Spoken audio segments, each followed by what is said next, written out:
The Gina and Matty podcast. I thought, you know what, there's some stories that we hear about or see about Paris that don't get reported in the news. So I thought, you know what, I could do a games news that Suze didn't use this morning. Okay, we all know, well, maybe you are just waking up. Just quickly, Kaylee McEwen has done it. She has defended her 100-metre backstroke title with a brilliant, gutsy second 50-metre to equal her PB and set a new Olympic record. So one more gold for Australia overnight. So go Aussies. But now, this is incredible. I thought you like this one. It's often said that athletes bear the weight and hopes of a nation when they chase Olympic glory, but not many are actually carrying another human while they do it. Egypt's Nada Hafeez revealed that she is 7 months pregnant after winning her first duel of the women's sabre, the fencing, at Paris 2024. An emotional Hafeez, 26, defeated US fencer Elizabeth Tarkanovsky before revealing news to her fans on social media.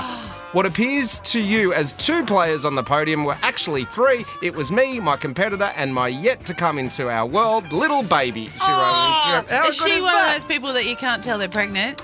Well, and also, you know, you're in those fencing, those white hides fencing it. get-ups, hides it. But 7 months pregnant she was. There wouldn't have been a big enough fencing outfit to cover my 7 months pregnancy.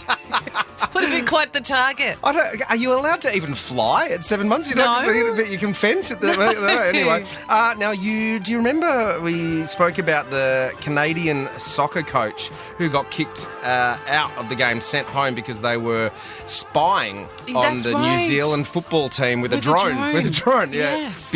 And after that, I did a little bit more research. They've got a bit of form in the old shooting, the wow. Canadian football team. Really? They've done it before. How do you cheat? Well, just by going and watching, like in, I don't know, Bring It On, when the girls went and watched the other cheerleading team's routine, they did the same thing with the football. And they were just like, I know, dicey Canadians. Dicey, yes. Great poutine, big cheaters apparently.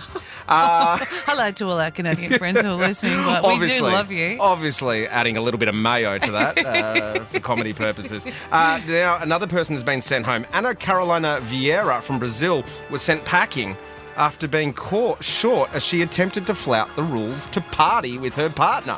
Now, the 22-year-old was a member of the country's 4x100-metre freestyle team, which crashed out of the tournament. But the night before, her and a boyfriend sneaked out of the Olympic Village to go sample some of the Parisian nightlife, and the Brazilians were like, you're in trouble. And then apparently she abused the Brazilian Olympic Committee, and then they immediately booked her on a flight home. All she wanted to do was go to the Moulin Rouge. Well, she's 22. I know. You know? Some of those underground Parisian parties would be a lot of fun. Yeah. And just quickly, the Americans, the dirty Americans, they're up to their old tricks at the Paris Olympics. Now, even though the Team USA are expected to feature at the top of the medal tally, they're not at the moment, right? They're a little bit further down.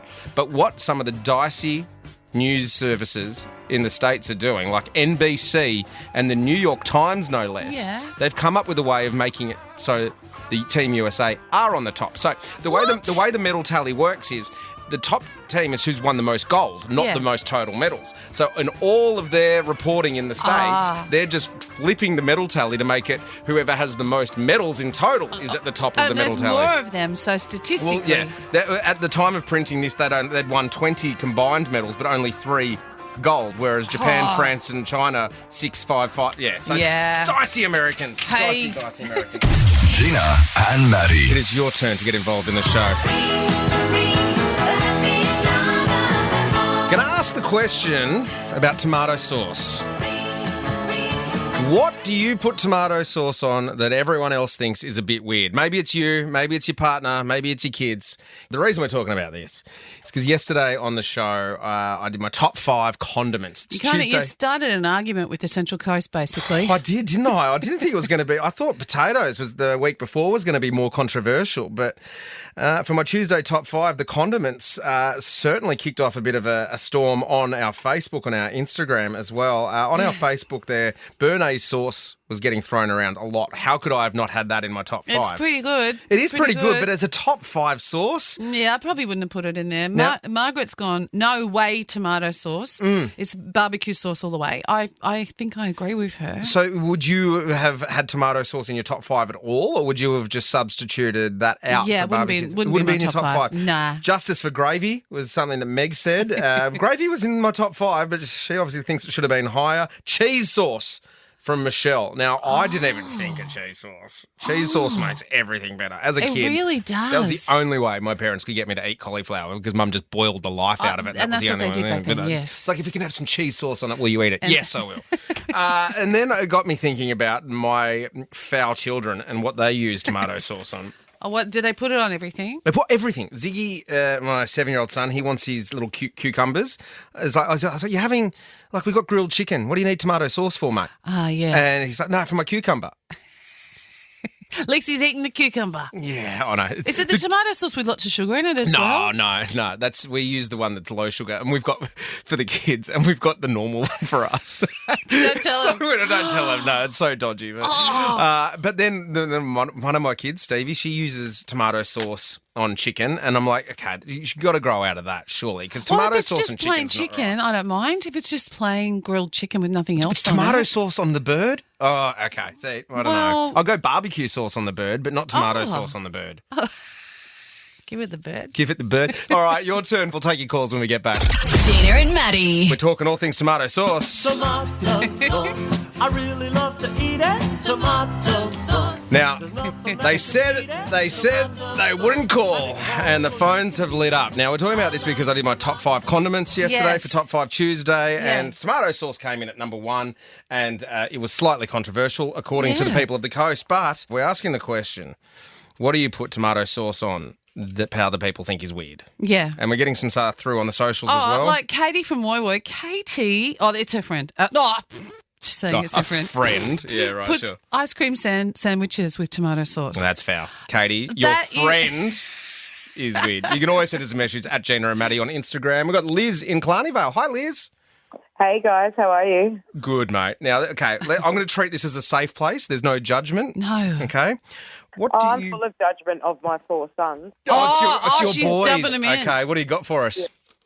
Tomato sauce on popcorn, on toast, on pasta, and dipping tomatoes in tomato sauce. All 4 of them. Yeah, they're freaks. They're like beautiful little children. Sorry. No, you're beautiful and you love them so much. Oh, gosh. You just treasure every moment with them, don't you, Liz? Oh, that's weird. Have you ever got to the point where, like my folks did, and banned tomato sauce in the house, or you just gave up? I've burned necking out of the bottle from the fridge. Are you kidding? Drink it. Straight in the mouth. Delicious. No way. That is. Oh, they're I can see why you. that's banned. Yeah. There was no. You know what I used to love necking straight from? It was Christmas time when Mum would buy the custard that was in the same as the milk. Well, that's understandable. That was the best. And you just say, "Oh, Mum, I thought it was milk." Yeah. Paul's in Lake Memora. Hi, Paul. How are you, mate? I'm all right, buddy. What do you got?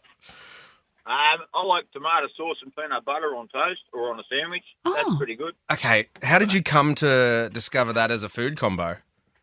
I was actually told by another person, so I tried it, and it was nice. And my wife turned around and she goes, "Oh, yuck, that's disgusting. It's not until you try it." So she tried it. She goes, "It's all right." It must be all right. If she's done an about face and had to agree with her husband on something that she said would be foul, then it must be okay. I'm gonna. So what was it? Peanut butter and tomato sauce. It's probably worth a try. Yeah. I'm going to do it today. Yeah. I'm going to do it today when I get home and see how it goes. Hey, Katrina in Gosford. Hey, Katrina, are you happy to embarrass yourself with your tomato sauce? Yes, I'm really, it's quite embarrassing, but when we go out and have a roast dinner or something, I just love it, roast on the meat and on top of the gravy with the veggies. And, hang on. So you are going double condiment. You're going gravy and tomato sauce. Yes. I love that so much. I guess that's not weird. That's not the ice cream sandwich with tomato. That's not that embarrassing, Katrina, compared to some other people. Safe place, Katrina, safe place. Let's go to Stephen in Springfield. Hey, Stephen. Hey, morning, how you going? I'm going all right, mate. What are you going tomato sauce on? Tomato sauce and mashed potato. Oh, yeah, I'm okay with that. Yeah, that's okay. That's okay. It's so good. I love tomato sauce and mash. Mash and tomato sauce sandwiches. Oh, hang on a minute. Can't beat 'em. You shouldn't have taken it to that next level. I love the amount of carbohydrates that's getting consumed in that. But so you've got like slice of white bread, yeah? Yeah. Bit of butter. Mashed potato. Yeah. Tomato sauce. And Marty sauce on top, mate. Fold it over. Slap that in your mouth. Can't beat it. I love he calls it Marty sauce. He's almost sold me. He's almost sold me on that. Try it. We got one more. Talia is in Morissette. Morning, Talia. Good morning. Good morning. Tell us about your saucy life. So it's really me and my little sister. We grew up eating tomato sauce on like the 2-minute noodles. Cooked or raw noodles? Cooked or raw? Tomato sauce sandwiches, but she's upped the ante and added a bunch more sauce. So.